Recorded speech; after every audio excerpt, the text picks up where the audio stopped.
This visit is historic because it is only the third ever from a country south of the Sahara, and the first since Ghana obtained its independence in 1957.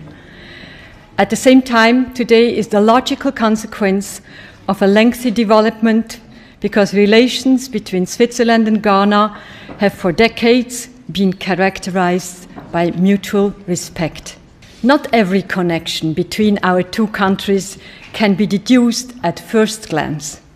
Take the gold freneli, or I can translate the traditional gold coin and the chocolate coins, both products that every child here grows up with and which are considered typically Swiss. But neither would exist without gold and cocoa, which we import on a large scale from Ghana. It is quite simple.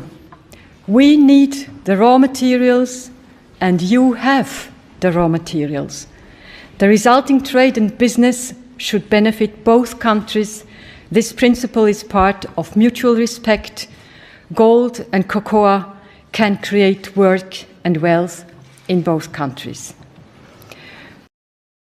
Excellency the President and members of the Federal Council, I've had the privilege of visiting Switzerland several times since becoming President of the Republic of Ghana.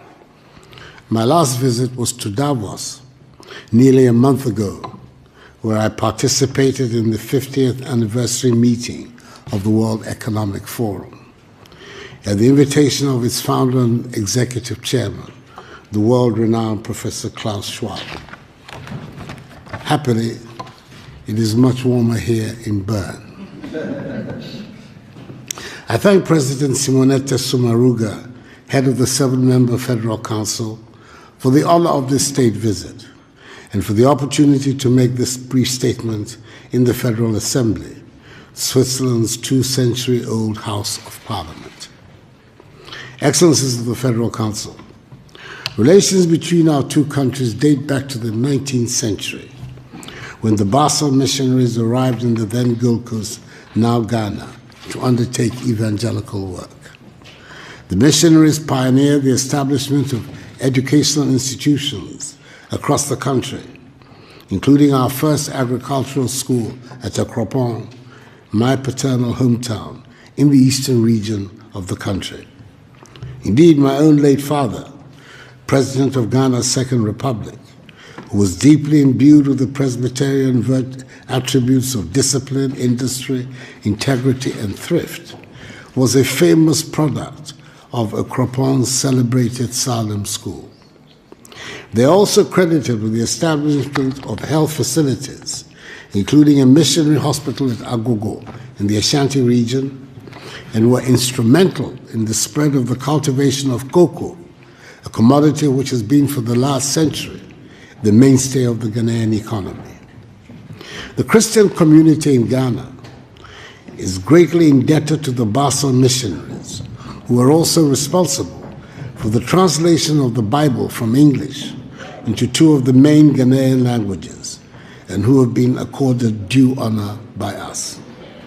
The names of Inter alia Andreas Ries, Johannes Gottlieb Christener, and Fritz Ramsayer continue to reverberate in our history and collective memory.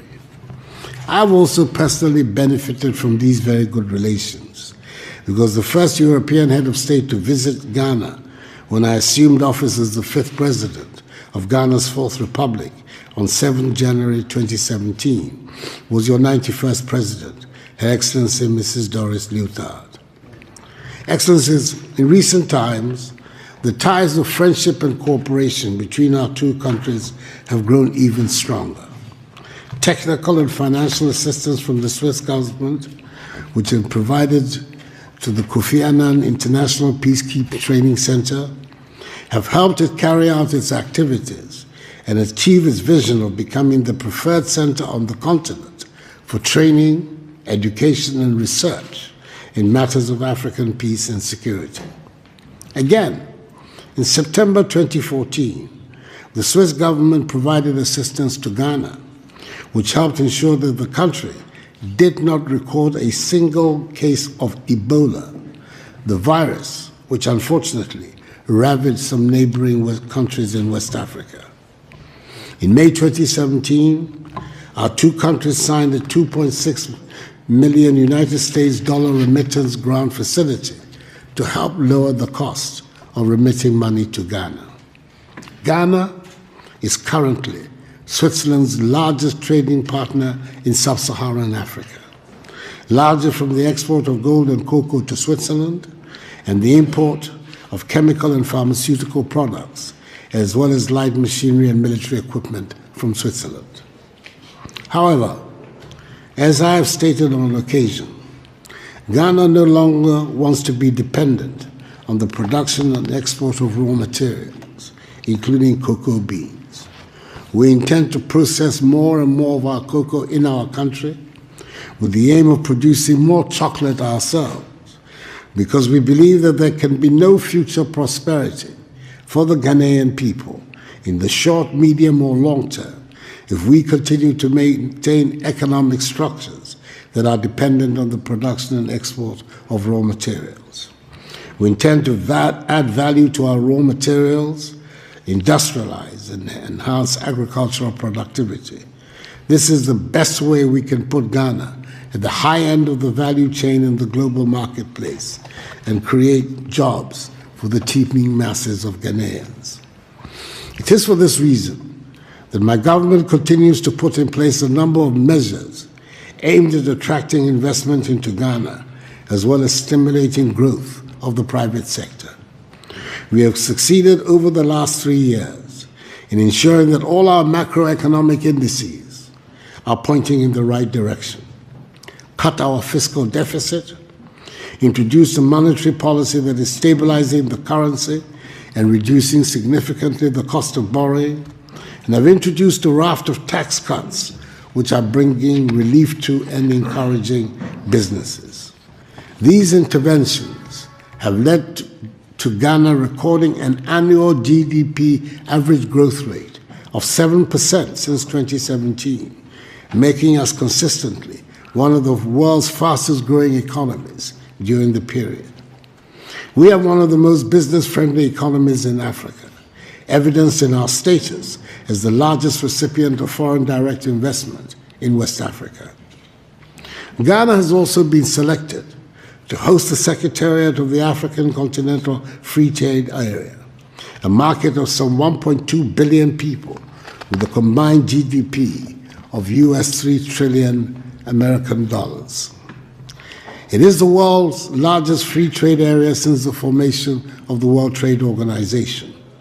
Our goal is to make Ghana the hub of trade in Africa, and thus serving notice on Swiss investors to take advantage of the growing business-friendly climate in Ghana and of our unique position as host of the AFCFTA Secretariat to set up joint venture enterprises in our country and thereby access this huge market that the free trade area presents.